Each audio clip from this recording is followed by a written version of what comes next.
good morning mga sisi. Adobong sitaw for today. O diba? Baka sabihin niya, puro laman yan. Hindi ah. Puro manok. Adobong manok.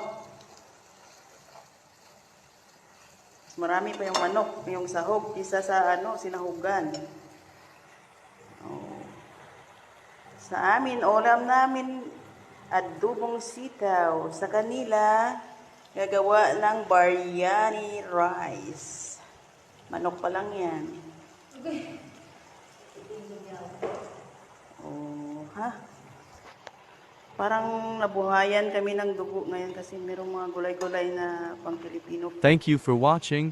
Hindi lagi na lang manok everyday. So, yun lang. Thank you for watching. God bless us all. Bye-bye.